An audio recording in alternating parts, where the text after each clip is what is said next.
Hey, welcome to Mad Dog's After Show. It's going to be a very special episode with the Mad Dog and Cole, the Rally Master, Farrell. If you go to the outside of turn 4, you can hold it. I decided to fly through the air and live in the sunlight and enjoy life as much as I could, and that's just what I'm doing.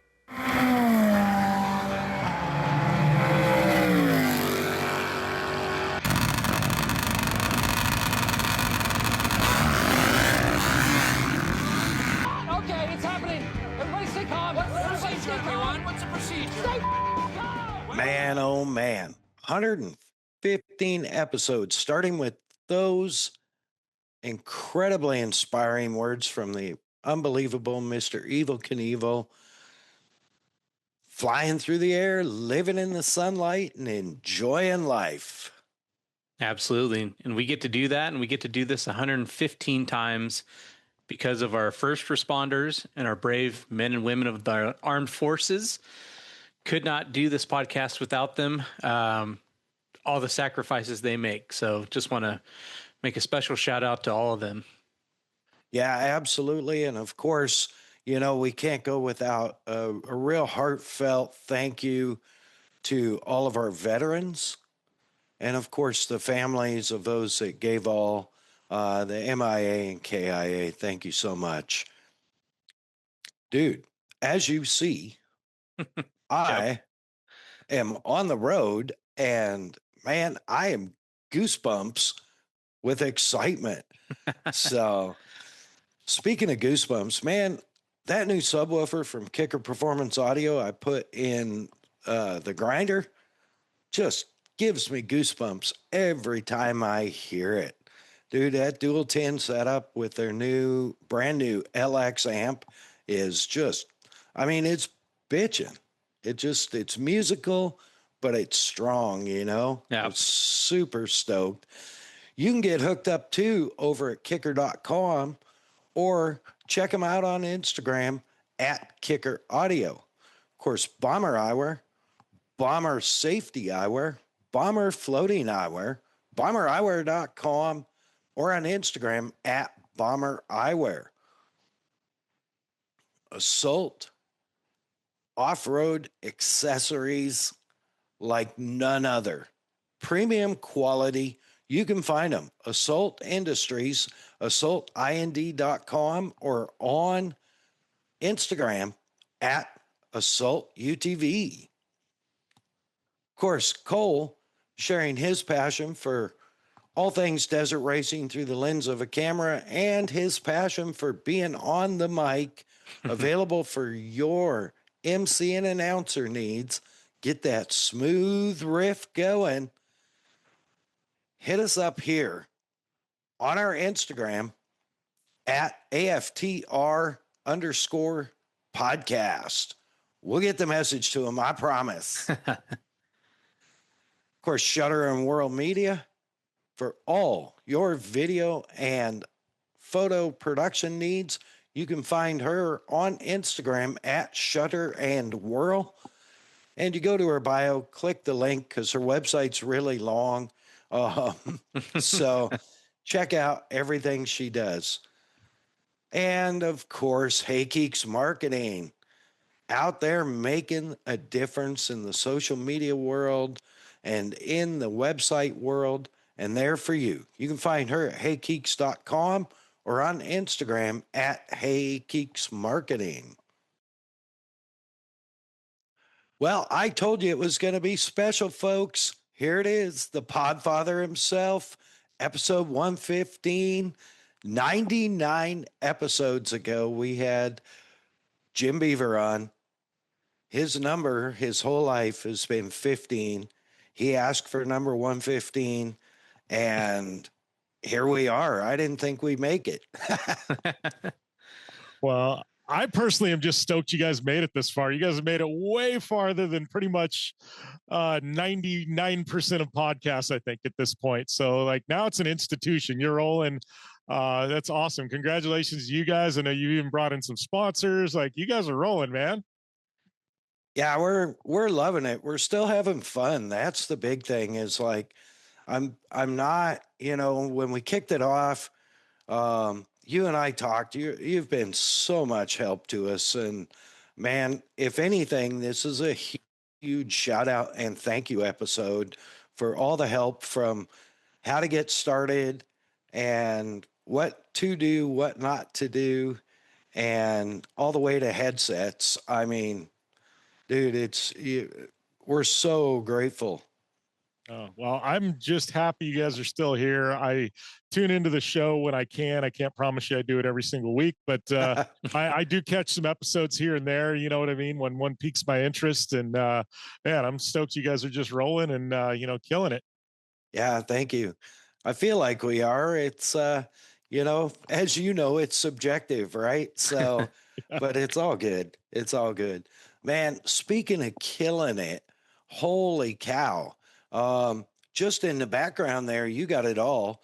Vision wheel, rigid, general tire, misadventure life, and of course JB15 racing and all that.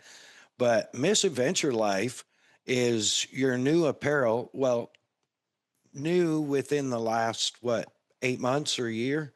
We soft launched it a year ago at Parker. So we're probably 16, 17 months in. It really didn't launch until November of last year. So we're probably truthfully about 7, 8 months in. I mean, man, you've actually sacrificed a finger to the cause, Lauren. So Yeah. Yeah. Well, just two fingertips. So it'll be all right. We actually talked about that last summer after I did it. And we, it's funny because I wasn't going to bring it up, and Cole, I had my hand up and out of screen with the splints on, and every time I moved a little bit, it showed up. And finally, I was like, "All right, we just got to go there." But we got to talk about the gorilla in the room. Yep. yeah, The lobster claw. but man, it totally worth it. I mean, just to see one.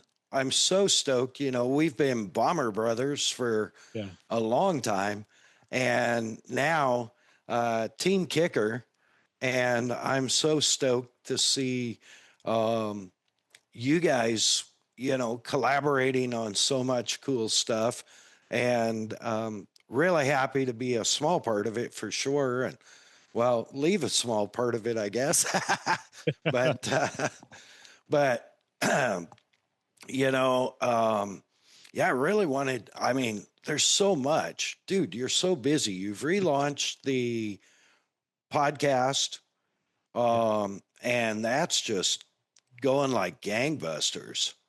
Yeah, I think, and I've done some speaking on this and done some podcast interviews and done some kind of speaking. And I this industry, I say, and I don't care if you're a race car driver, I don't care if you're a guy like you and I that work on 1099s, Lauren, like whether you're a brand, a motorsport series, it doesn't matter. I call it adapt or die. And if you're doing the same thing you were 10, 12, 13 years ago, chances are you're not doing very good at it if you're still even around.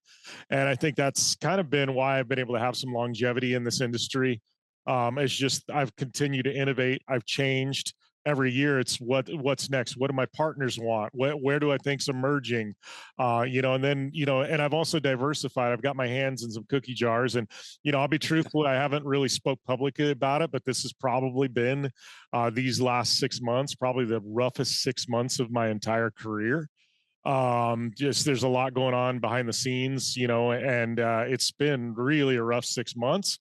But the only reason I've actually been able to sustain that is because I've got my hands in a bunch of different cookie jars, and we're involved in a bunch of different things. So if one or two or even three things dry up all at once, like they kind of did this year, I've still got two or three things that I can rely on. Is it financially the greatest right now? No, but we're still paying the bills and plugging along, and stuff will reemerge, and we'll continue to push on. Well, yeah, that's man, how inspiring. I mean, really, it's you know, it doesn't get more real or grassroots than that. And I'm grateful for you being raw. And you and I have talked a little bit, and It's kind of, at times, you come to that where it's like, hey, focus, diversify, and keep having fun because we're still paying the bills, right? So, And that's completely it. I think any of us that are in this industry and, we're all living the dream, so to speak. I mean, we get to go to these amazing events and meet with all these awesome people. You and I get to be talking heads, and Cole, it's just one of those where I think it's pretty amazing. Anybody that's been able to carve out a living for, I mean, shoot, if you can do it for a year, it's great. If you've been able to do it for decades, like some of us, man, it's even better. I think we've all given, parts of our soul to this industry. yeah, without a doubt. And Cole included, it's, I mean, he's still crew chiefing with motorcycle team and still doing some MC and announcer work in the industry. So, we've all been able to still be a part of it, adapt to it, adapt to the situations around us, whether it be like severe injury or work drying up or whatever, we're blessed. I think, honestly, I think a lot of it has to do with the metal, METTLE, that we're made of, because a lot of people would just go, well, screw it, I can't do it. Yeah. Go get a job at Home Depot. Yeah. Yeah, exactly. So, Yeah, and I agree with you. I think you've got to have some resiliency in this industry. I don't care what hat you wear, whether you're an entrepreneur, you're a on-air personality, you're work for a brand, you own a brand. I mean, you're a racer. Like at some point, you're going to get dealt bad news in this industry. yeah, It's just one of those. So it's the resiliency and how you bounce back from it, and I think, anybody that's been around here long, I can tell you it's not always rainbows and unicorns. I mean, but the highs are really fun, let me tell you, but the lows, they're pretty darn low. yeah, I would concur with that, Cole. Yeah. There's definitely lows, but some of the things that you get to do and get to see when you're on a program like that, you can't describe it. To no offense, people who work in offices like myself now. Luckily, I get to see both worlds and kind of keep my toes lukewarm. But yeah, it's a blessed but difficult life. Yeah, that's well said for sure. So, but I want to, man, one, thank you. I watched your video clip. I didn't watch the whole thing yet, but from the most recent where you were speaking about podcasts and stuff like that, and insightful. I mean, it's just like, I guess you've been doing it so long, it's probably some of the stuff is automatic to you, but to some of us, it's like, oh, that's brilliant, you know? Well, and I think, and honestly, that's where I give you guys a lot of credit, because starting a podcast now, especially just a podcast, it's tough. Depends, that's what I told you guys. You got to keep your goals in it. When I started, I can't even remember, was it 2011 at this point? So, we're 14, 15 years in, something like that, 14 years in. It was in its infancy. Really, podcasting didn't exist. That's why I called myself a radio show, even though I was a podcast, because nobody wanted to be involved with a podcast. But I was first there, and it was, I don't want to say it was easy to get listenership, but somebody wanted to go in and listen to motorsports or off-road. I mean, I was pretty much the only one there, so I was the only option. So I built my audience early. Now, I mean, everybody and their brother's got a podcast, so it's a little bit harder to build that audience, and advertisers and sponsors have a lot more opportunities, to jump in. And so I think it's tougher now to build that audience unless you're starting out, like the Kelsey brothers with a huge social influence and following, and then it's really easy to get traction because, you got that built-in audience. But, for you guys to do what you've done is pretty remarkable. I know with me, I'm just been really lucky, but the industry shifted, man. There is so much noise now. And when I first started, it was audio only because truthfully, YouTube was still in its infancy. and uploading video and things like that was so hard. I mean, one, the editing, two, the file sizes, it wasn't prevalent. And now, podcasts, really, you start looking at the numbers of YouTube, and I've seen some data, and I can't spit the numbers off the top of my head, but I think Apple and Spotify have now moved behind YouTube as the most go-to place for podcasts. So YouTube has now overtaken, I think, Spotify and and Apple, which Apple was a juggernaut for the longest time. They created the podcast. So now everything's moving towards this video component. I know just me, like, I'm a national syndication, obviously, also, so I'm thankful for that. But it's, digitally, the YouTube numbers really are strong compared to the Apple and the traditional podcast platforms. It's just people have migrated, and it's like I start thinking about it, I'm like, man, some of the people listen to my show now and weren't even born when I started. So we've had that entire, I mean, when I started doing this in my, I was right at 30, I was a young punk doing things different, and I had the old guard pissed off. Now I'm the old guard. Right. It's just one of those where I was the one shaking things up, and I was the disruptor in the industry. And I was the one that the magazines hated, and and everybody else hated because I was just doing things different. Now I'm the old guy, but I've tried to mentor the young kids because, obviously, 10 years from now, 15 years from now, that's who we're going to be paying attention to. Yeah, I would agree. And I also found it very interesting when you were talking, you and I have talked a few times about YouTube and Spotify, Apple, and very interesting point to what you said is our YouTube is every bit as much as our Spotify now, and Apple has actually fallen back to third place.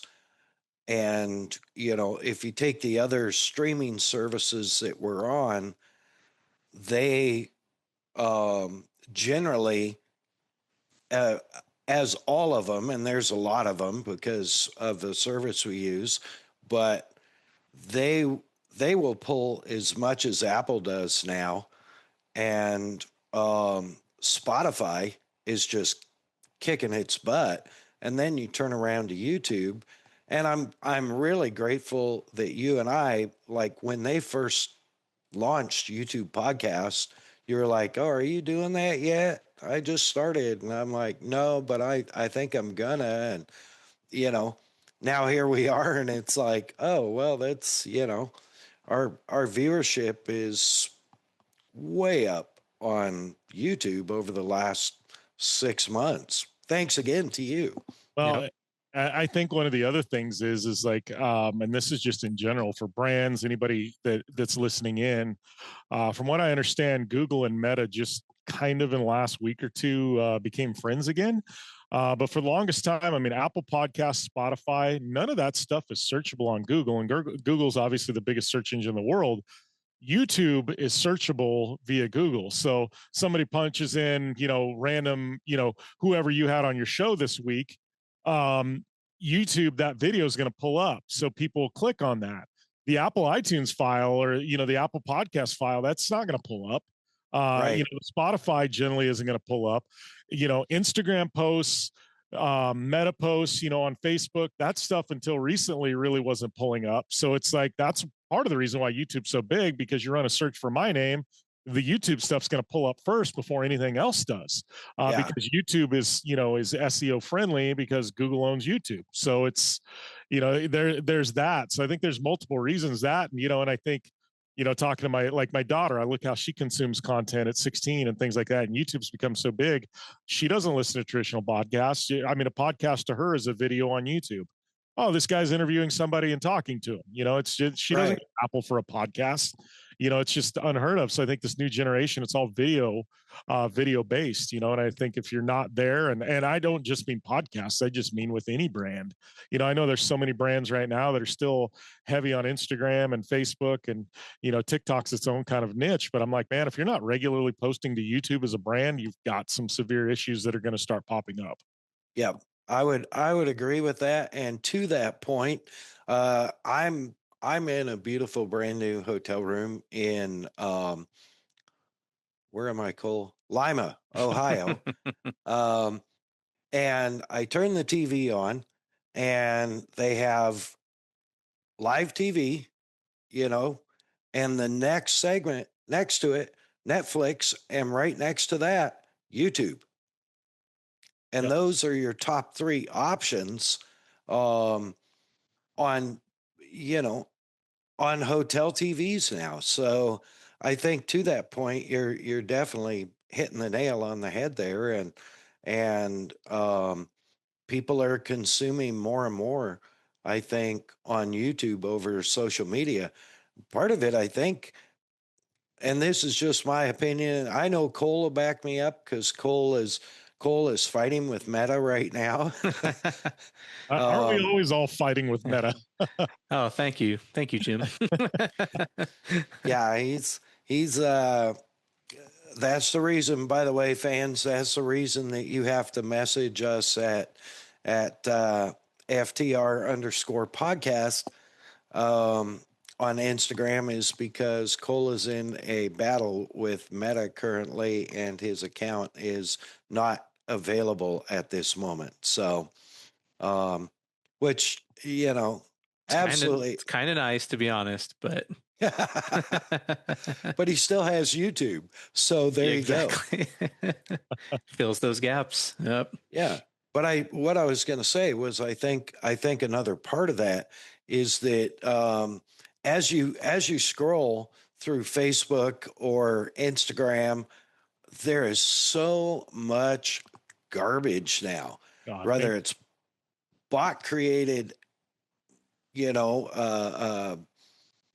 just garbage or ads or whatever.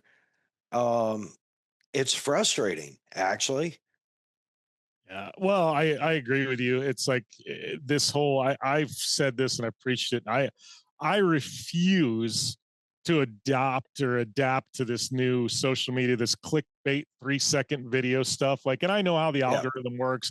I've studied it. I know the you talk about hooks and baiting and, this and, 3 seconds and blah, blah, blah, and then you want to make it where it repeats. And it's like, and it's all about length of view. It's all garbage. Like, it's become trash content. And it's garbage. And then you mix in the AI stuff where 90% of the stuff popping out's fake. And it's just, I shake my head and I'm like, it's like I tell people, I go, yes, it's that way. But I said, if you still produce really high quality content, it will find an audience. Case in point, I just launched Livewire, my mock e-build, and we just did a gallery. It was a photo gallery of 10 photos. Yeah. And the engagement has been through the roof. Is it where it would have been 5, 6, 7 years ago? No. But it's still tracking really, really well because it's unique, it's interesting, and it's just traditional photos. And we do have some video stuff coming. It's not 3-second videos. It's a little, it's longer. It's, but it's kind of one of those, I tell people, I'm like, just do what you want to do. And it's going to come back around. I mean, this trash 3-second video content, it's at some point things are going to come full circle. Yeah, I would agree. And the clickbait stuff drives me crazy. You can see it a mile away, and it's like, come on, But jumping into that, because I'm really excited about that, and I'm glad to hear that you got such incredible response out of it. But your first partner build with Ford Motor Company, dude, you decide, or they decide for you, to build a Mach E rally car. Well, and it comes out, holy cow. Yeah, it's funny because and this is kind of pulling the veil on how sponsorships or partnerships work, things like that. My family's owned a Ford dealership for over 100 years. Doesn't mean I was sponsored by Ford. In my Bronco, that was something I bought, did a build on it, but I've been a spokesman for Ford. I've gone to the Raptor Rally and hosted those events. Talking with Ford, it's like everybody goes to Ford and they go, hey, I want a Raptor. Everybody wants a Raptor, right? You know what I mean? I was talking with Ford, and it was more of a, what do you guys need? And they go, Jim, we need some help on the electric side of things. Like, we've got this big, they're the second biggest electric manufacturer in the United States now behind Tesla. Wow. Ford, and so Ford's like, well, we need some help, and so we started talking, and then the Mach-E Rally came out, which, the Mach-E was cool. I mean, it's 480 horsepower, 700 foot-pounds of torque, big Brembo brakes. And then they make a variant of it you can actually off-road. And I'm like, okay, this is Jim right here. Like, I need one of these. I need this in my life. So I reach out to Ford, pitch this project, and they're like, yeah, this seems to work. And then, truthfully, they looked at me and they're like, well, you're kind of the anti-EV guy. And not like I've ever been public, like I hate EVs. It's just like, you think of me and it's supercharged Kawasaki's, Bronco Raptors, 800 horsepower trophy trucks. Jim's not the guy that drives around an electric vehicle. I just not. And they're like, this is a perfect fit. If Jim can make an EV kind of cool, then maybe other people will see it in a different light. And so that was kind of it.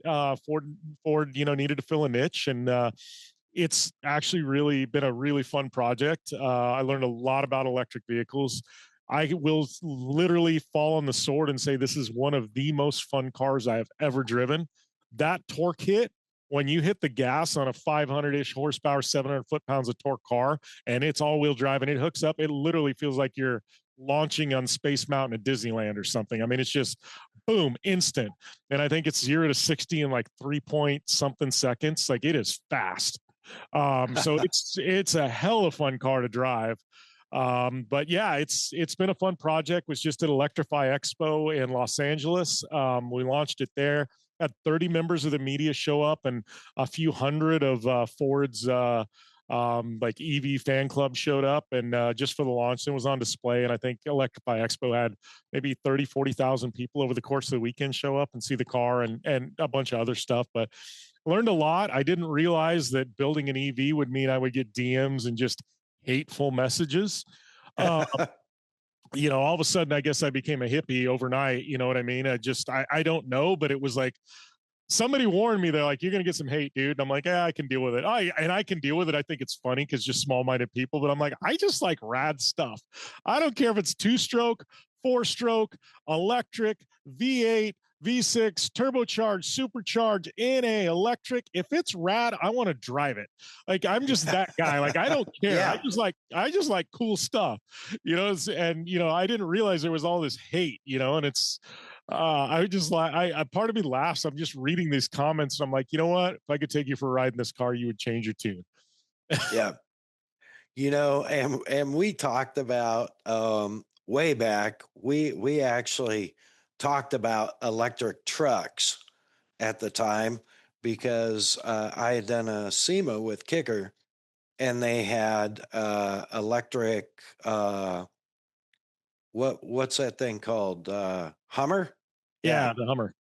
Yeah. And, compared to the Mach-E, the Hummer is just garbage. I mean, it's,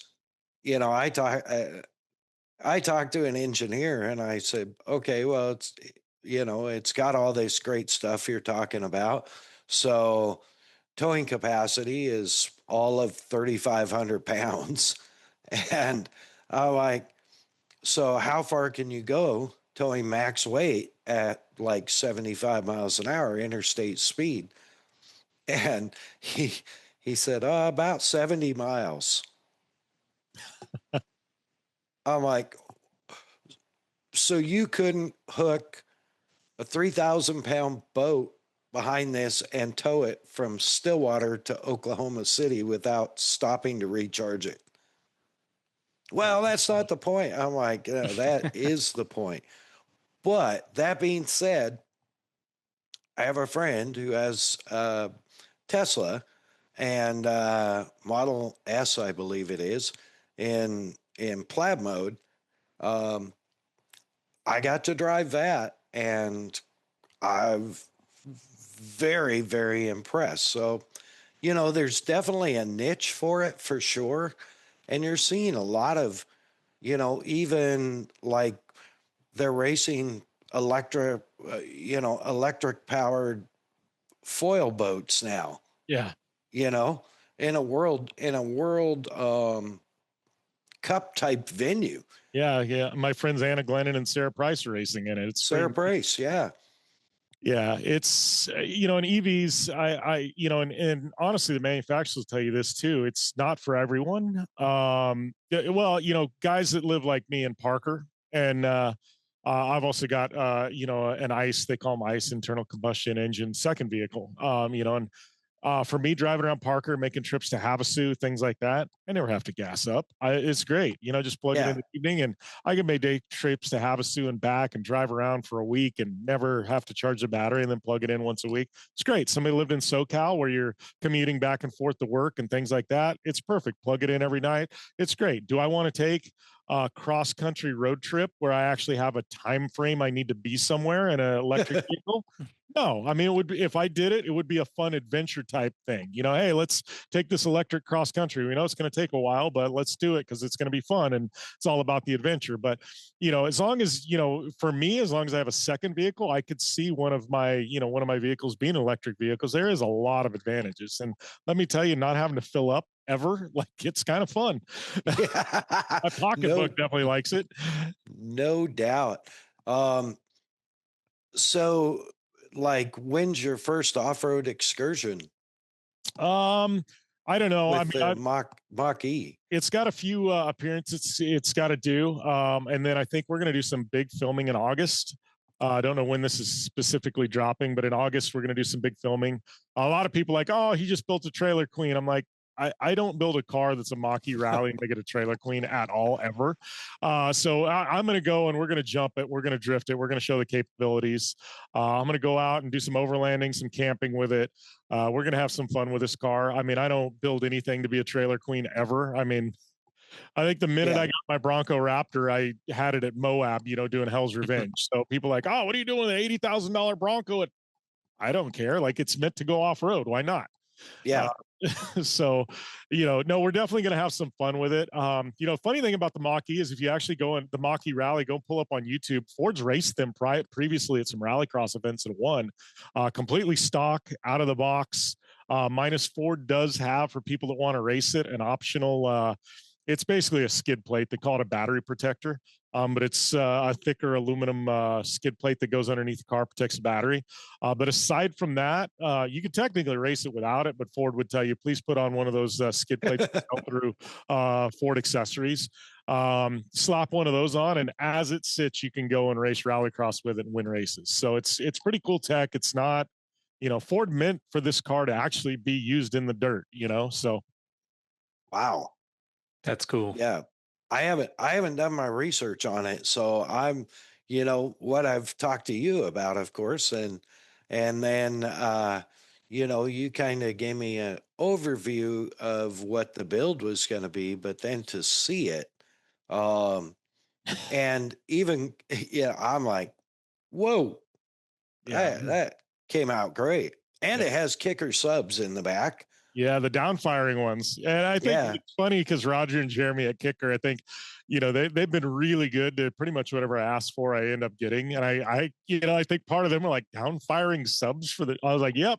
Then when you see how I used them, I think, with it slid perfectly under that storage thing. And it was like, it was great, and Ford actually with this car, I was able to find a little trick. I didn't even really have to wire them because Ford had a sub in the trunk and the side, and I just used the factory wiring. It was actually a very easy install. So it's one of those I probably ought to go onto YouTube and actually show how I did the install, because it's probably help a lot of other Mach-E owners. But yeah, and I'm sure knowing Kicker, it's probably made a difference in your subwoofer levels. Oh yeah, it definitely did. I think Ford's sub was a 6x9.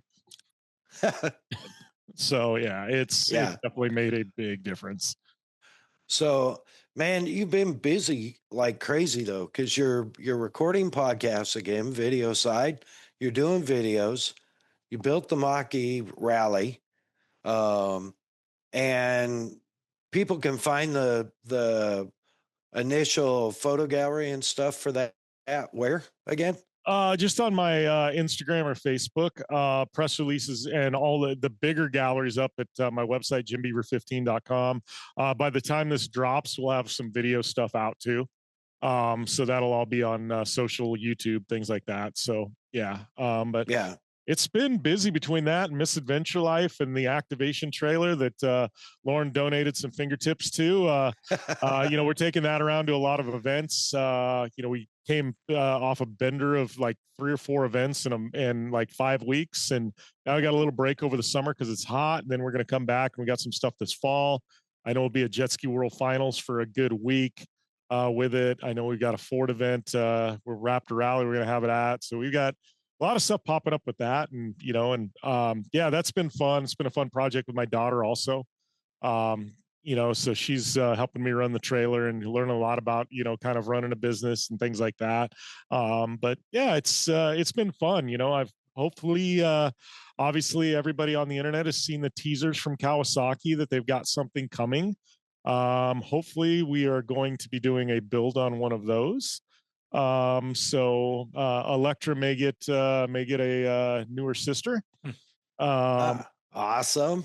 So we'll see. Still working through that. I can't really tell much about that other than what's public, but it should be that should be fun. So we got a lot of stuff going on, man. And I'm taking a content trip to Hawaii in July, and that's always fun. So awesome. Nice. Well, and the Misadventure Life gear is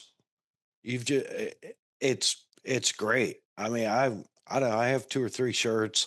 I don't wear a ball cap very often. So at home, the Misadventure Life ball cap actually sits on the right side of my desk. So it's in pretty much every frame of the podcast.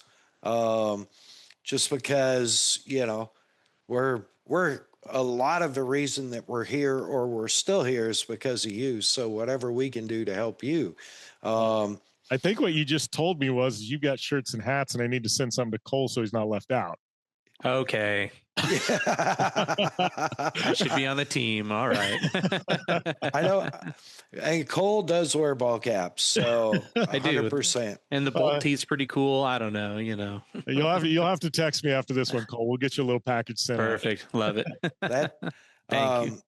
By the way, folks, what do you call it? Scarlet Witch, right? That's what you're that was the ridge that we did for the Kawasaki Ridge. Yeah. So that Scarlet Witch shirt, Misadventure shirt. Oh, okay. Yeah. Is sick. I don't know that I've really seen it until your most recent videos. And I was like, wow, that's cool. So next time you're set up, I got to make a trip to wherever you are and reload some. Get me some new Misadventure Life stuff. We can definitely do that. It's even got the bomber and the kicker logos on there, so you're safe to wear it. Yeah, right. Well, I could wear that on the podcast. Yeah, that was, and honestly, you look at a lot of my stuff, and this goes back, I've been kind of vocal about, not vocal, but Ken Block was a really close friend of mine. Yeah. And you say, how, I've helped you guys out. Well, Ken helped me out in the same way, when I was coming up. And it's one of those where, he's one of those, he's not going to give you a staircase to the top, but he'll give you a hand up, and that's, and lots of advice and things like that. But it's like, you look at what he did and the way he marketed, and he was a mastermind. And so you look at, starting with Electra, Scarlet Witch, now the Livewire, they've got these insane liveries that everybody catches. They've got crazy names. They've got insane liveries, but then we backed it up. Like my team shirt last year, you talked about the Scarlet Witch shirt. Well, my one last year, my shirt was based on Electra. So it had all the green and the purple and that design. This year it was at, next year will probably be like the blue and the lightning bolts and stuff from Livewire. So, every year we refresh my team shirts with all the sponsor logos for the year. And so next year I'm probably, depending on what happens with Kawasaki and this Electra's new sister, it'll probably have a Livewire livery. So it's just been fun. You look at how Ken did things, and his shirts were always kind of that way. And I've kind of done that. And honestly, it makes a lot of sense. Vaughn Gittin Jr. does stuff very much similar. Vaughn's been really good with it. And you just look at how some of these guys market, and it's branding, and it's getting awareness and people attached to things, names and stuff like that, and it's just, it creates its own ecosystem. Yeah, for sure. And I think, um, I didn't know Ken. Never got the opportunity to meet him, but man, there was no mistaking the brand, right? Yeah. And it was brilliant. I mean, I'm sure Cole owns some Ken Block stuff. Oh man, yeah, I do. Just real quick, I mean, I got still Subaru USA Rally DC shoes and a lot of photos of me in KB 43 gear on top of Saddleback Mountain. So, oh Yeah. yeah, forever merch. Yeah, exactly. It's Yeah. have you had a chance to go to the Peterson Museum? Not yet. It's just right outside the bubble, so I'll make the Yeah, and I trip. can't remember what is it through October, I think, right? Yeah, I I think it's through October they've got it.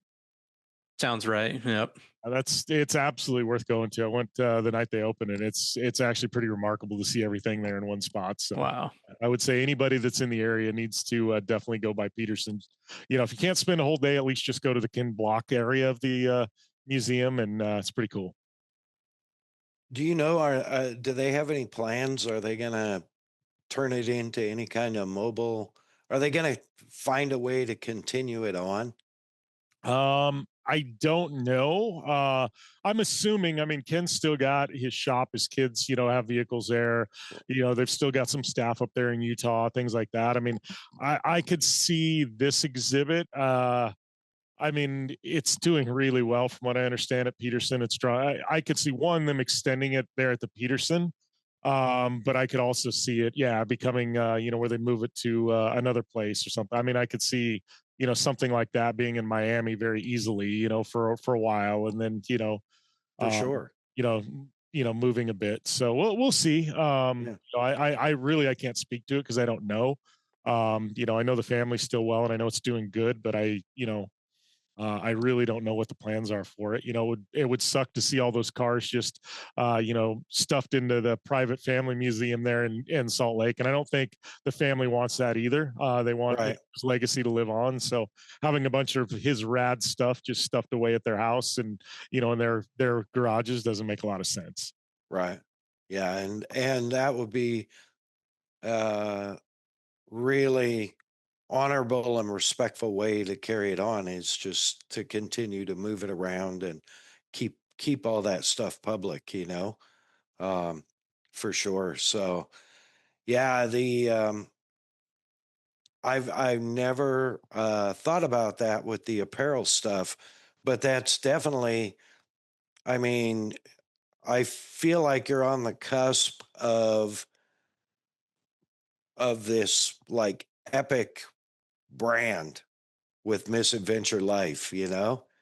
It's fun, and the thing is I wanted it to be authentic to me, and I travel, and I like I said, the whole like started with a beer, and I used misadventure over the past 5-6 years a lot. I was like, my life's a misadventure. So when I got the beer, we named it that, and the reasoning was I've made every wrong turn possible, still going in the right direction. And it's Right. it's one of those where it's kind of tongue in cheek funny, but it really is. And there's a lot of people. I mean, you're a misadventurer, it's like you travel a lot, you've made some wrong turns, but we have a hell of a good time doing it. And, and it's a little everything. It's not an off-road brand. It's not a surf brand. It's not a skate brand. It's whatever brand you want it to be. It's just people who enjoy life. And, Right. and that's kind of me, and it's like, it's been a lot of fun. I think, it's when people understand the brand, it's good. We've got two sponsored athletes right now, and both of them are very much that way. Mia, and then, obviously everybody here knows Mia Chapman, and then Kyla DeRosiers, who, God, that girl, she's amazing. I mean, pro jet ski rider, fitness. She's got her own fitness company. She's an entrepreneur, snowboarder, rides Sur-Ron, skateboards, like you name it. That girl's all over the place. Moto. Like Moto, crazy. yep. Rides moto, and I'm like, all right, this girl's like a tailor-made fit. And we didn't even really know each other beforehand. I'd just been following her for years, and I reached out to her. Like, it was one of those that, her and I kind of DM back and forth on some stuff. And I just said, hey, by the way, like, you interested? And she goes, yeah. It was one of those I tell people, I'm like, you never know who's watching, but I go, random stuff does happen. Just do things the right way, and at some point somebody will take notice. You don't always have to throw yourself at people. And Yeah. I tell athletes that all the time. I'm like, that sometimes there's too much of a hard sell by athletes. Brands are paying attention. They are. Yep. There's a time when you need to kind of prod them along a little bit, but it's me and Kicker, for instance, Lauren. There was never a hard sell on my part with Kicker. Uh, No. it was just I was doing things, and slowly things started working together. And it's like, hey, let's get a little involved here, and then the next thing, a little more involved. But it was never me going and pitching myself to Roger and Jeremy. It was just it organically just happened because it was a right fit at the right time. Yeah, and I think me going, you guys would be nuts if you don't help him out. Yeah. Um, I may have been putting the harder sell than you, but that being said, knowing you, I knew, and this goes right back to what you were just saying. I knew the value in you and your program, and it wasn't because you told me the value in you and your program. It's because I saw it, right? Yeah. And I've been seeing it. So that goes exactly 1,000% back to what you just said. And that's how we managed to add Assault to our program. Is just, I mean, I have friends over there. But then it's like, hey, let's sit down and talk. We like what you guys are doing. And it wasn't, hey, let's, And we sometimes need it's to harder hustle when you have this. friends at brands. Sometimes it's Yes. harder because you've got those personal relationships and you don't want to be that guy. Hey, bro, hook me up with some money or hook me up. Right. You don't want to be that guy. Yeah. That's Cole and I went through some pretty serious phone conferences getting things together for them. But it's turned out to be a great fit for all of us. It's just like you and Kicker they really push that living loud, and you're the misadventure life king, right? So it's that great juggling act of balance and chaos. Yeah. But no, I wanted to get back to the misadventure life apparel stuff and your ambassadors. And like you said, everybody knows Mia, and at least all of our audience does, and we love Mia, and she's got so much talent. And then I was fortunate enough to meet Kyla.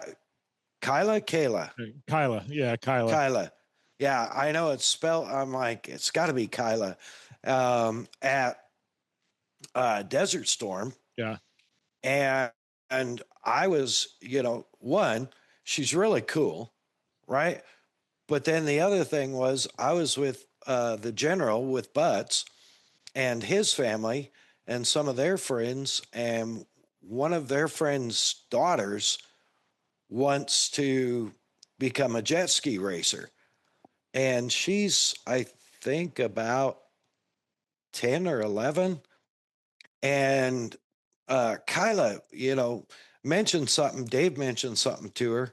And man, she just, like, this little girl left with a plan on how to become a jet ski racer.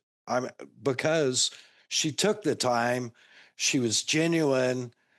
She's a great ambassador for your brand, and for all the brands she supports, I think.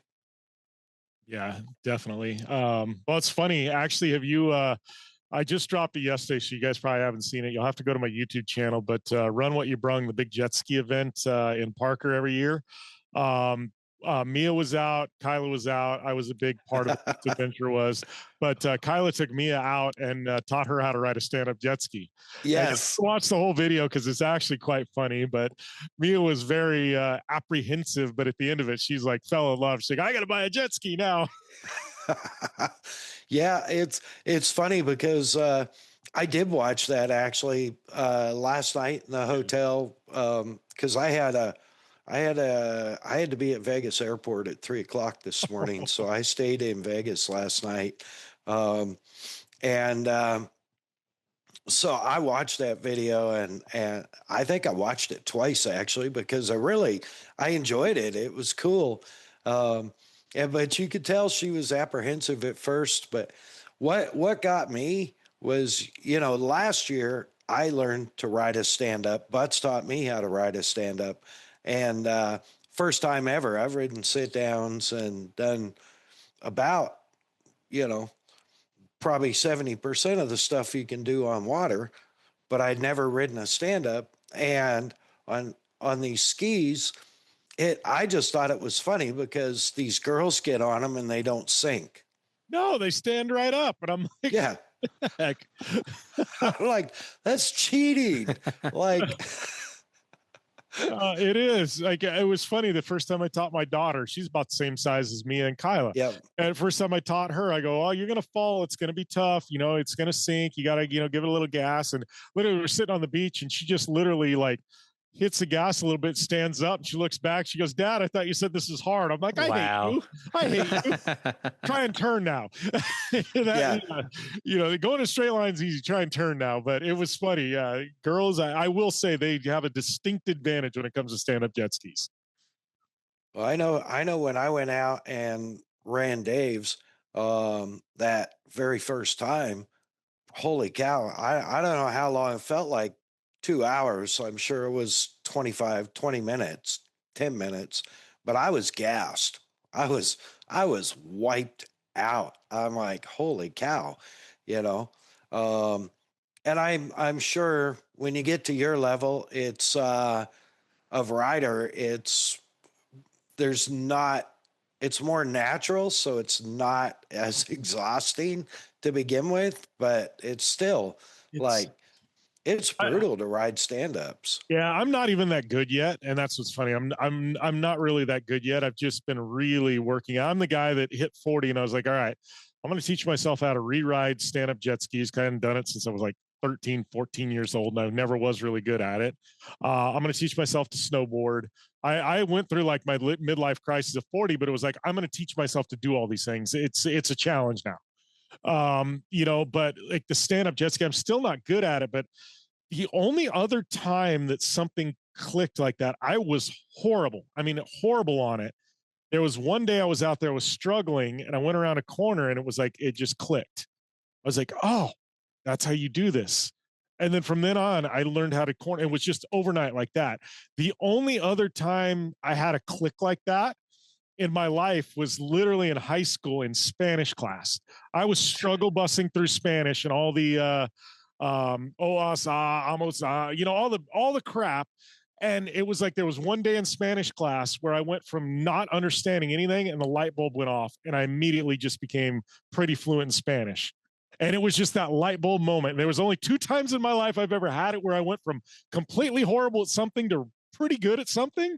And it was Spanish and jet skis. That's awesome. And if you haven't seen the video yet, folks, by the time this drops, which should drop next week, you got to go see it. It's on all of Jim's social media. The links are there. And it's super entertaining, super energetic. And check out Livewire launch too, because the video will be out for that by then. But yeah, man, it's like you have been busy. Yeah, it's been fun. And I think in this industry, when you, I guess I say we have no jobs.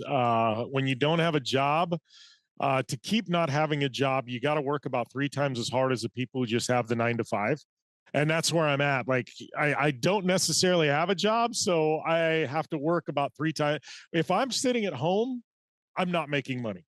Right. It's one of those, because as well as I do, Lauren, there's no constant paycheck. Yeah, no. So it's one of those where it's like I said, if I ever wanted to relax, I just take a real job. Yeah. Yeah, I feel that way too. It's like it's it can be a challenge at times. Yes. And, I find myself when I have time at home, I'm like, okay, what's the next social media hook? What can I look back on old videos? How can I take a new approach to this video? For a clip for YouTube now, or, and just stuff like that even, and getting stuff up on YouTube and still trying to keep social media up. And I, I think I work harder at that. Um, and it's mentally ball busting. Yeah.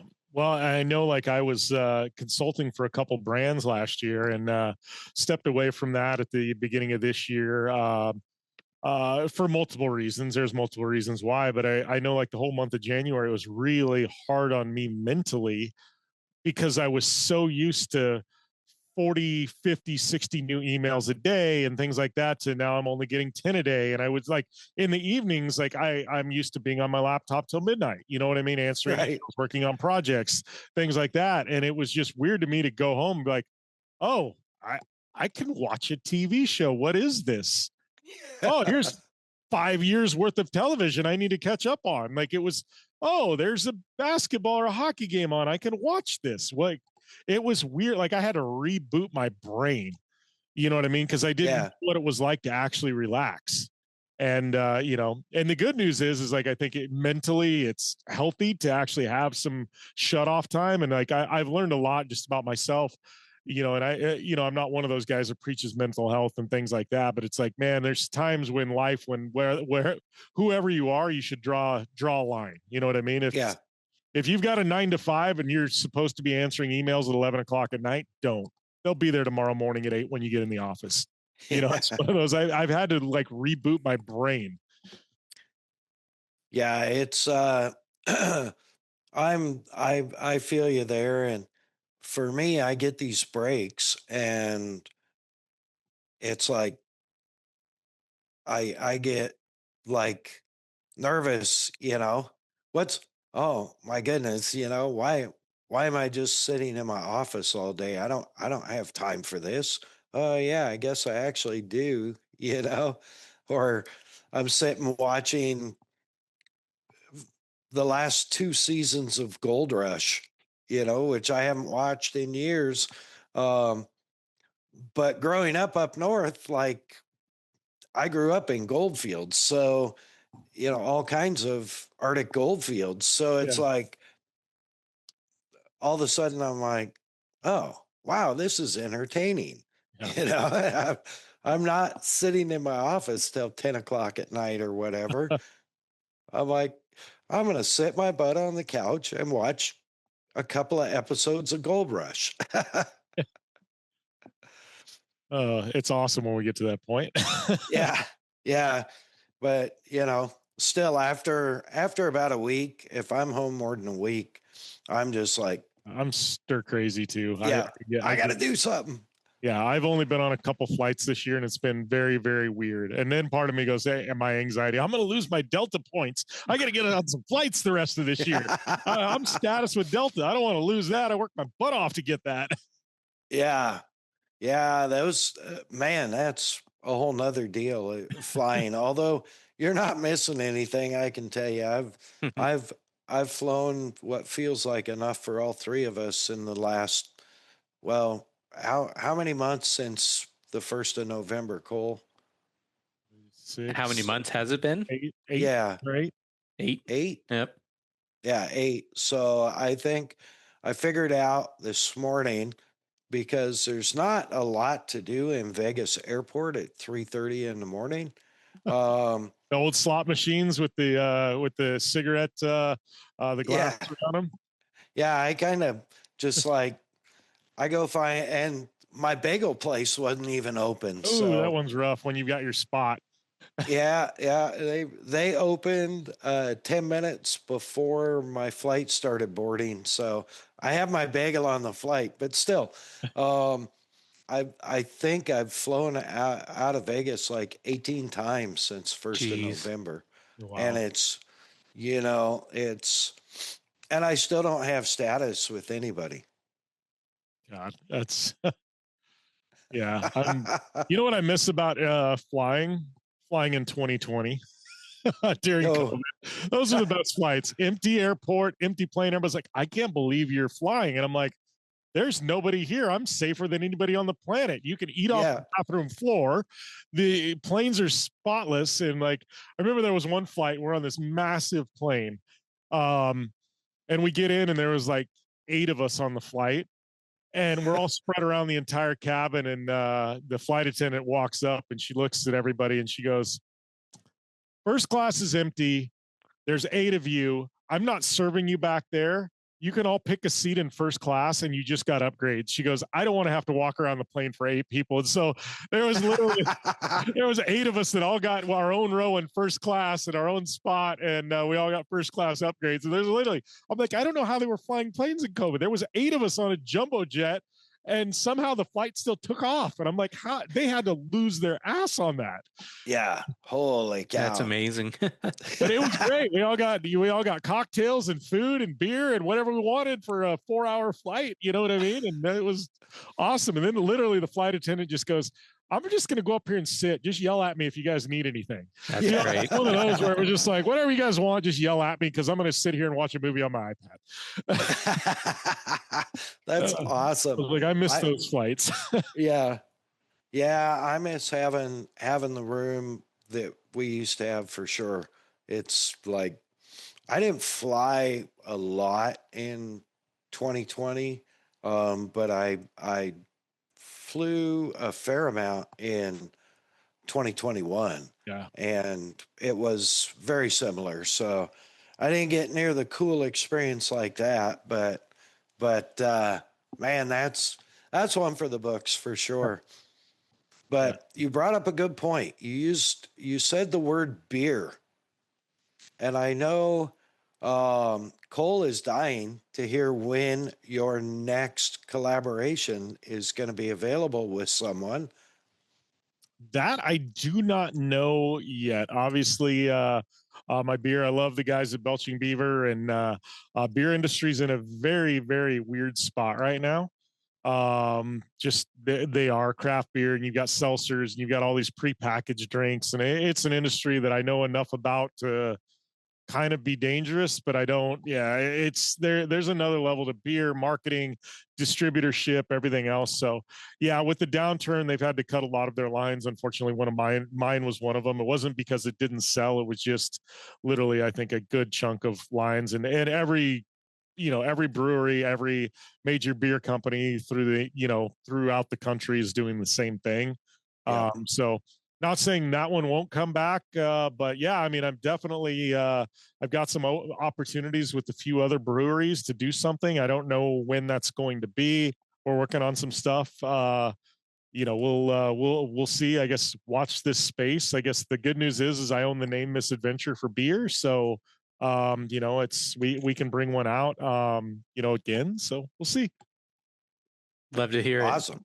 Have the memories of the last flavor. So yeah, I think I've got like 6 or 12 cans. Some of them are expired at this point, but I've still got a few I'm holding on to. That's cool. They're in the fridge, so we'll see. Yeah, I think Cole and his race team was it definitely sold. I know it sold in Orange County and San Diego, because Cole and his race team would put the herd on it at the brewery they used to go to. Where was that? San Diego? Yeah, I in Orange County had to go to San Diego to get it, but it was well worth it, or visiting some relatives, always come back with, quite a few Sixers or whatnot. So always had to make a stop in Vista. Yeah, it was, that restaurant in Vista's pretty solid too. It is cool. Yeah, it's a pretty good restaurant anyways. So yeah, good wings. That's awesome. So, man, with this misadventure life, it's obviously it's a brand. It's more than an apparel company. It's a lifestyle company. yes. And so, like, what's next with Misadventure Life? I mean, you've got, like you said, you've got your fingers in so much stuff, and obviously you don't got to tell us anything you can't or shouldn't. No, I mean, with Misadventure, I think the biggest thing is the way we set it up, just the naming, everything. It's been set up to scale. A lot of people start something and they name it something such and such off road, and they're trying to start an apparel company. You're pretty capped. What I mean? There's not a lot you can do with it. You know what I mean? So we kind of set this up to be able to scale it. Obviously we've got some more events. I mean, it's still very much in its infancy. It's doing pretty well. We do really well at events. Online sales are, here and there. We go through hot spots, cold spots. Online with e-commerce is just different. It's how much money do you want to spend on Facebook ads and SEO and a bunch of other stuff. But we've got some brick and mortar that's interested in starting to carry it. Obviously, if anybody's listening to this and you think you are a good fit for the brand, I'm always open to proposals. So definitely, but it's one of those, got to be a good brand fit. We got a really good core of people right now, and it's finding people Yeah. that fit the mold. I'm not necessarily looking to sponsor a bunch of people, but all right, one came along, we might be interested. But yeah, I mean, we're having fun with it. We're scaling it, or working on scaling it. Obviously, brick and mortar, getting more stores carrying it. And I think it's just brand recognition, name recognition. We're still new, so obviously my following's aware of it, but it's branching out, and continue to grow in other avenues. And I mean, you look at like a Fast House, you know what I mean? And they kind of, are all over moto, surf, they've got a little everything. And, Fast House took a while to scale, things do. And so we're working at it. I'm having fun with it. Like I said, it's not making a ton of money, but it's not costing me any money. So that's always a good thing. Every dime that we make, we're putting back into it, supporting athletes, getting more merch, things like that. So it's just, we're like I said, we're just growing it. But if you've got an event you'd like to see us at, let us know. Maybe we'll try and bring the trailer out. And if you've got a good pitch for me, not hard to find on social media or the web. So shoot your pitch and shoot your shot. Maybe you can join me and Kyle and myself. Yeah, there you go. That's awesome. Man, so what all do you have going now? Like you're back to basically a weekly podcast? Yeah. So we're still kind of doing things in batches just because I am so busy. But we are so my podcast is still there. We're doing a lot of it on YouTube. Honestly, the RSS feed, I'm not updating as much because the numbers it went from huge mega numbers to just kind of weird, and all the stuff shifted to YouTube. So we're still doing that, but I'm in national syndication again. So putting out a show, it's 200 AM FM networks, every Sunday. It's an hour-long show. I didn't want to go back to 2 hours. We dropped out of national syndication 2 years ago. It was on purpose. Met with all the partners. Everybody goes, yeah. And, I had this opportunity this year to network wanted us back. And I didn't want to commit to a 2-hour show. I committed to a 1-hour show, and it was a good time slot. It's 10 a.m. on Saturdays, 10 a.m. Awesome. Pacific, 1 East, or excuse me, on Sundays. So I'm like, man, it is perfect Sunday time slot on a national network. You can't get a better time slots. It's 1 hour a week. And all my partners, I brought it up to them and I said, hey, you guys, we've got this opportunity. And it was actually a really, really good opportunity. And they're like, heck yeah, let's go back into national syndication. So, it's one of those, it's nice to be able to say you're on 200 AM FM networks. And it's an interesting listenership you get there because it's on a major sports network. But, it's just, there's a lot of, people are in the car for 30 minutes and they've got on the sports network. They hear you for a little bit, and they go to the store or whatever. It's a different type of audience than a podcast. So it's a little bit different show we do there. It's also broken up into, 10, 12 and 14-minute segments, with some smaller segments thrown in. So it's different than a podcast where you just talk for an hour straight and call it quits. So it's a lot of it's the same show, but it's a little bit different than what we're doing online. So, but yeah, it's I think the links are on my website to where it airs. But yeah, if it's on air in your area, I know we were on Sirius XM and US American Forces Network previously. We probably at some point will be back on both of those. It's just the way those work, especially the military network, it takes a while. It's not a flip of the switch. You know what I mean? Right. There's lots that go on behind the scenes. So working on getting back there. I'm sure it'll happen. But yeah, it's nice to be able to say I've got a national show. And truthfully, for if you watch NASCAR or IndyCar, there's plenty of stuff on national radio that cover that stuff. But the stuff I cover, it's kind of fun to be able to say we're talking dirt bikes and off road and drifting and rally, and I do talk a little Formula One, and I talk some action sports, and I'm all over the place. But it's a lot of obscure stuff, maybe that doesn't get national attention all the time. So even throw a little pro wrestling in there once in a while. You never know. Awesome. I love it. That's and is it like all these shows? Is it through one network or? The Jim Beaver show. Yeah, Sports Byline is it's the same network that syndicates Speed Freaks. So I'm sure Okay. everybody's I'm on all the same networks Speed Freaks are.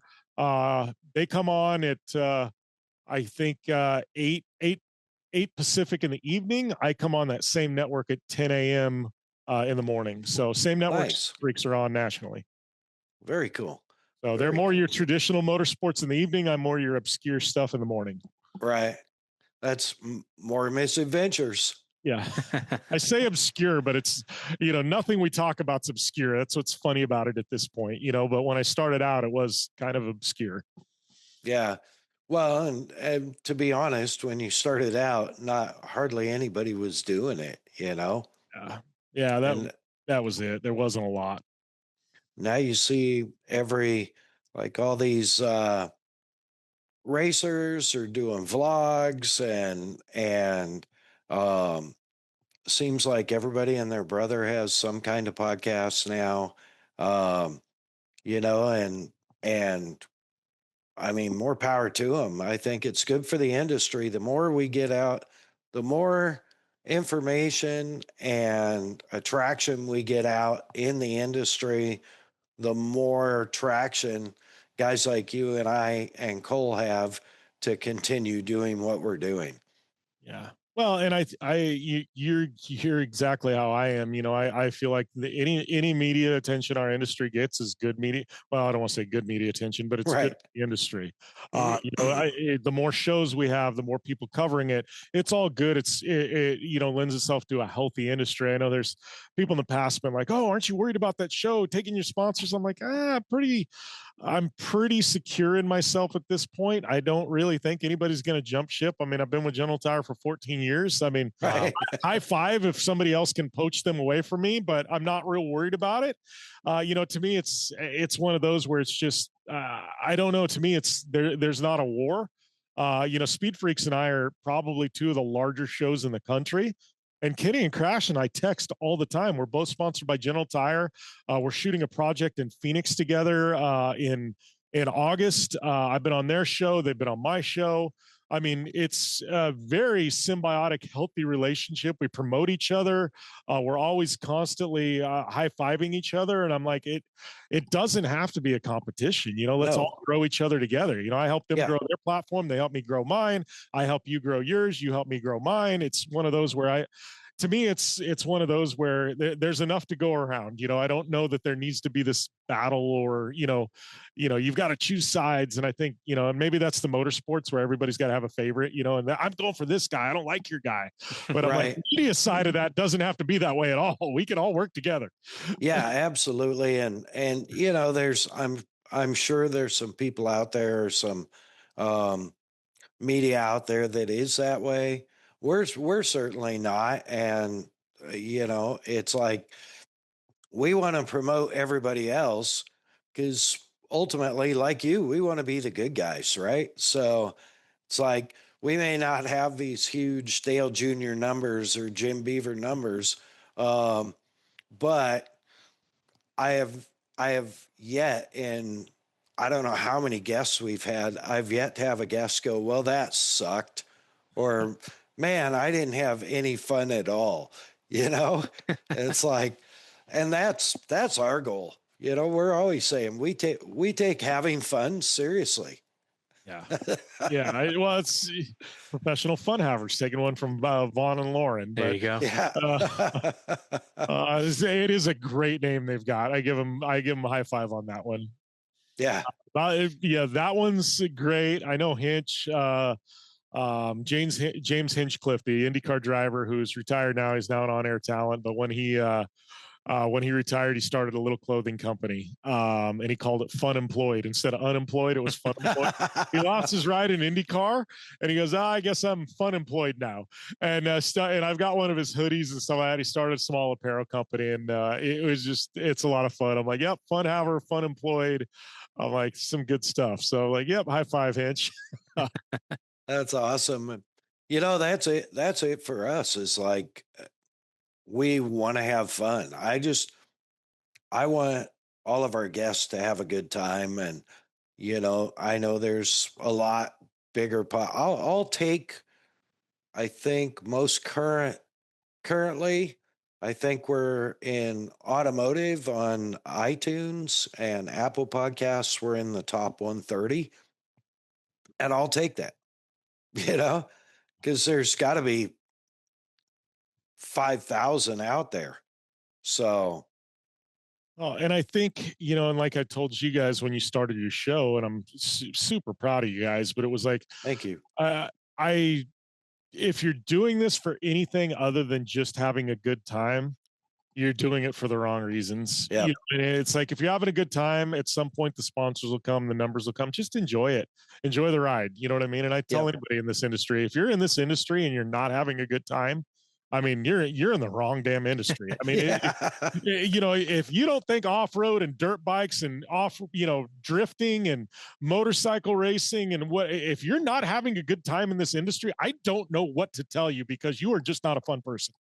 I love it. Yes. I think that's probably a great spot to wrap. If you're not having fun in this industry, I love it. If you're just not having fun in this industry, you're not a fun person.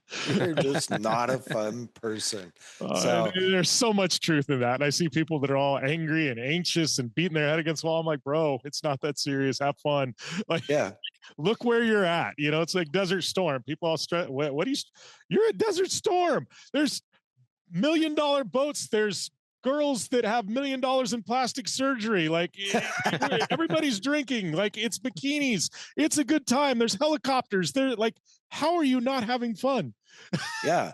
Oh, speaking of Storm, did you get your limited edition Storm beer? Yes, I do. Yeah, I got the Storm beer. Good. I actually got my plaque in the mail here a couple of weeks ago too, that they sent me for being a sponsor. So awesome. Yeah, that was a good time. On that note, right before we wrap up, I want to give a shout out to your daughter, Maddie, because Maddie, right? Addie. Golly. Kelsey can't fix that one. Addie. I would have said it right had she been standing in front of me, but she worked her butt off over there. And it's super rad to see her taking interest in being involved in your program and pushing Misadventure Life apparel and just being involved in the whole program. I think that's rad, dude. Yeah, she really enjoys it. Well, I mean, we get to spend time together, so that's great. But she loves it. She loves running the cash register, ringing stuff up, and I make her shoot a lot of the photos, product photos for the website, some of that type of stuff. So, yeah, she enjoys it. She likes hanging out too, and she loves Mia. She loves Kyla. She loves, I got my cousin and my buddy Bud. They come and help out here and there too, and do some heavy lifting. And she just likes it, And honestly, she gets to sit in a trailer, and it's got some air conditioning, and she's got a refrigerator right there with her Mountain Dew Code Reds, and she's got a catbird seat to see everybody walk by, and she's got the perfect people watching spot. So I think she likes that too. Yeah, for sure. And it's got tunes inside now too. And it's got tunes inside and outside. So yeah, Lauren's got us dialed on both directions. Yeah. Thanks. That's one of the things I was like, man, we got everybody on the outside can hear this cranking stereo. I'm like, but in the inside, we don't have anything. And so Lauren got speakers. Yeah, kicker Jeremy and kicker J-Dub hooked them up, sent them out to me, and we got them lined out. So those are the gem of the kicker line, to be honest with you. I think they're outdoor speakers. They can be indoor, but they're crazy good sound, and the price point is like ridiculously low on those. I'm like, how anybody that has a patio doesn't have a set of those speakers on their patio, I have no idea at this point at that price point. It's crazy, and they are incredible quality, and and you just get some power to them, and it's like, I think they're like under wow. $100, aren't they? Like it's something like $89 or something like that. I can't remember. I honestly, I don't know. Yeah, now I'm questioning myself. I'm like, what are they? Now we've got. I actually got to pull this up as we're on all air. right. I'm pulling this up because I'm like, I'm doing wrong by the boys if I don't come up with this. Um, KB6 indoor outdoor, 129 each. yeah, So I was close. I said 89, 129 each. That for what these are, it is a great deal. yeah, they kick it for sure. They were. I was impressed when I got them fired up. So with that, I think we should probably wrap up so everybody can call it an evening. I thought that Ohio was on Central Time until I got here. And it's actually on East, or until I was in Denver, and I'm going, wait, the math doesn't add up. Math isn't mathing. Whoops. The math is not mathing. Math wasn't my strong point. Anyways, but geometry, if you want to know what size of ramp you need to hit to launch a 2,600-pound car 80 feet, I can tell you. I can do the geometry, and I can tell you. Math, yeah, not my strong point. So time change, it doesn't work for you. yeah. Well, you know how it goes. You're back and forth all the time. It's like, I get it. It all blends together, especially if you live in Arizona, because we don't change times, and then it screws everybody up. yes. The Oklahoma boys sometimes forget that right after the time change, because when the time changes, I go from 1 hour behind them to 2 hours behind them. So I'll get phone calls at 5 o'clock in the morning. And I'll be like, oh, you get 2 minutes into a phone call, and they're like, oh, it's 5 a.m. there. Yeah. I probably woke you up. Yeah, but it's good. I'm up now. So anyway, all right. Hit us with all your sponsors first, and then all your social, like every place, website, everything. Yeah, well, I mean, obviously we've got Ford, Kawasaki, General Tire, been with me for 14 plus years at this point. Rigid Industries, obviously Kicker, been doing a lot of fun projects with them. Bomber, Rugged Radios. I've got so many partners, even ones that just came on with this Mach-E build, just in a smaller capacity and stuff like that. Really, really blessed, to be honest with you. Obviously the big one's Misadventure Life. Check us out, misadventurelife.com. Get some swag and some merch.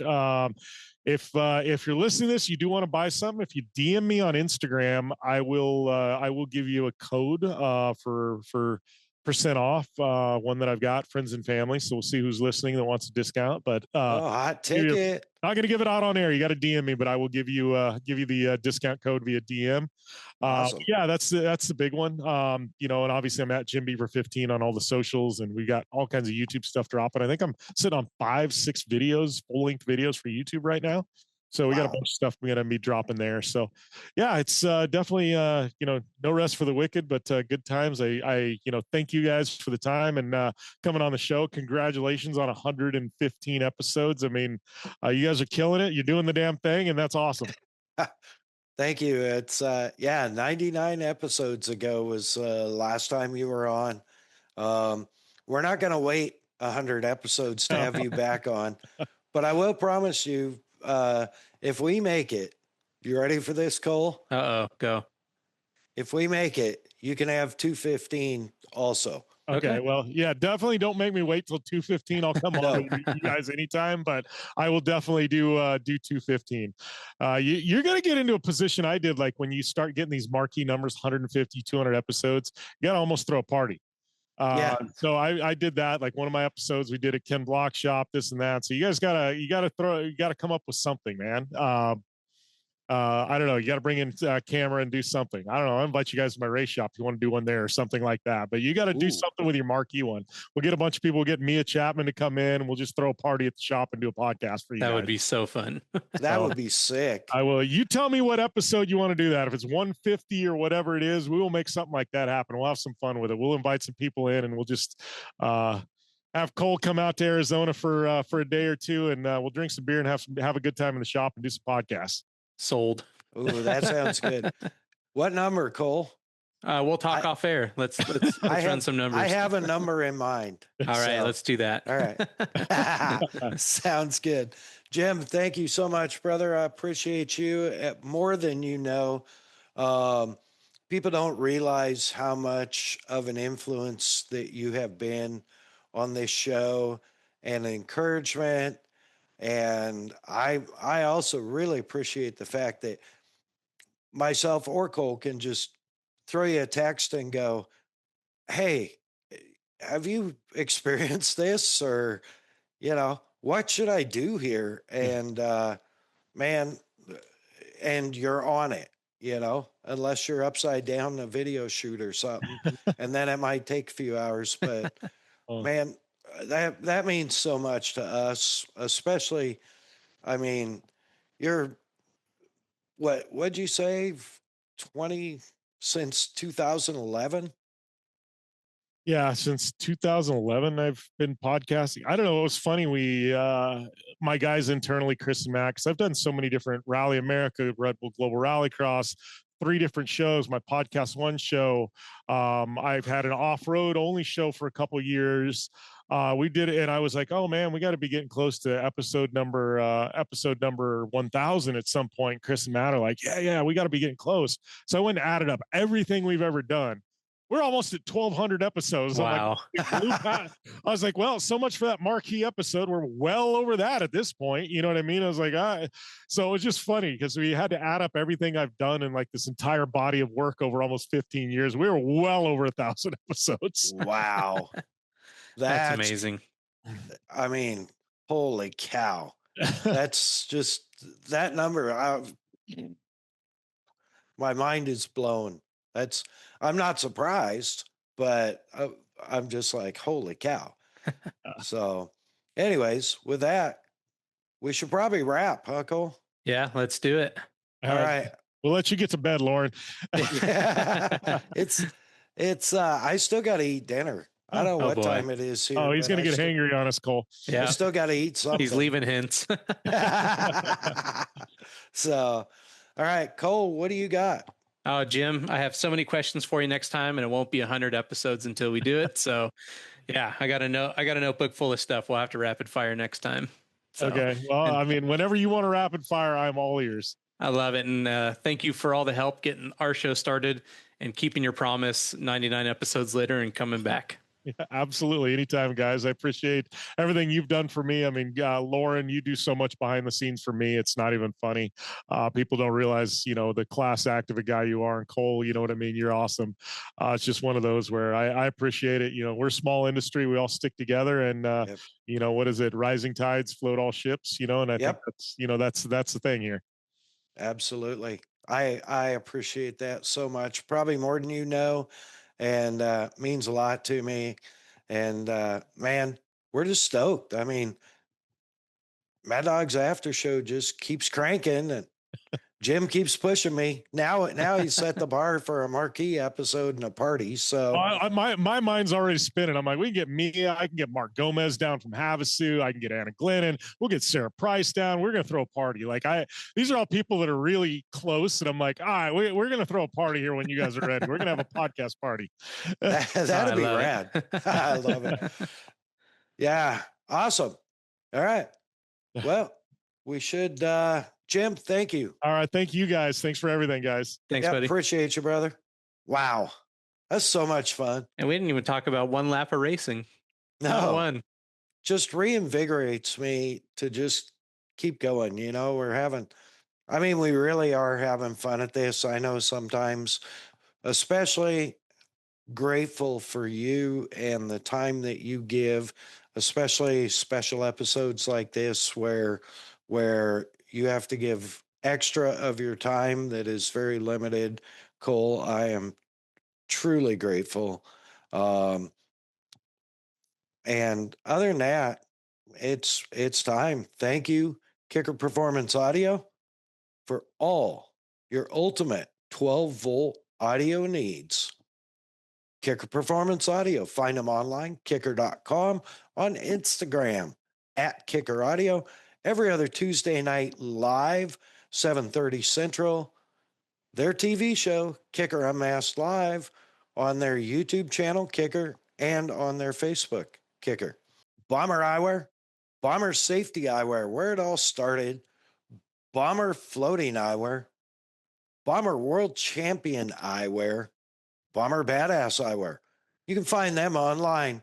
Over 40 frame styles, and I don't even know how many lens styles, prescription, clear, whatever you need, blue light, they got you covered.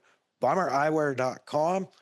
When you get to the cart and it's loaded up, be sure and type in that code MAddOG20.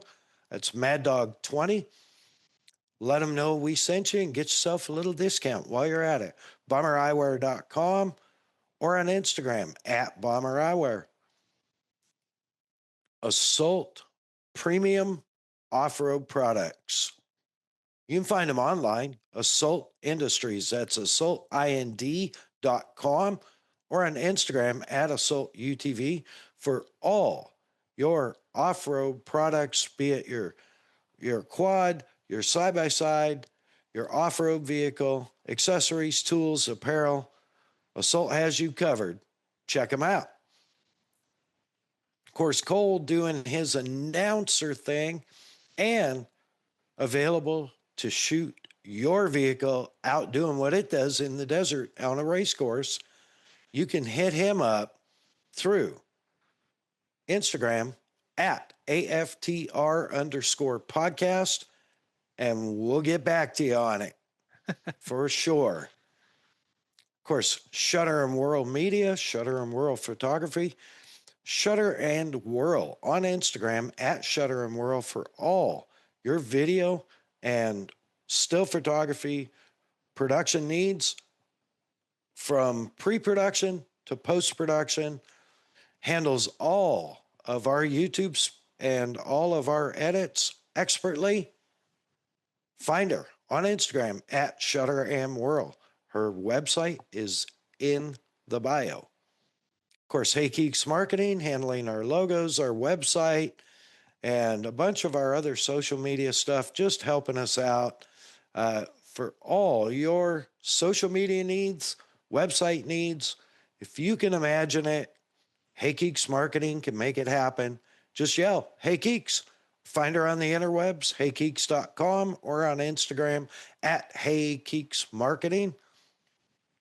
Cole, do the speech. Make sure to rate and review, subscribe on your favorite streaming platform.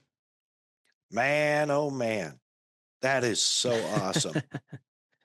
It's the best. Folks, thank you for being tolerant. Thank you for listening to us for 115 episodes. Share us with your friends. Smash that like button, as Scotty Dubler would say. And, just share us out there. We appreciate you. God bless our first responders. God bless our veterans. God bless our U.S. service people all around the world and the amazing work they do. God bless you, our fans. God bless America. Mad Dog out. Enjoy the ride. You know what I mean? And I tell anybody in this industry, if you're in this industry and you're not having a good time, I mean, you're in the wrong damn industry. I mean, if you don't think off-road and dirt bikes and drifting and motorcycle racing and if you're not having a good time in this industry, I don't know what to tell you, because you are just not a fun person.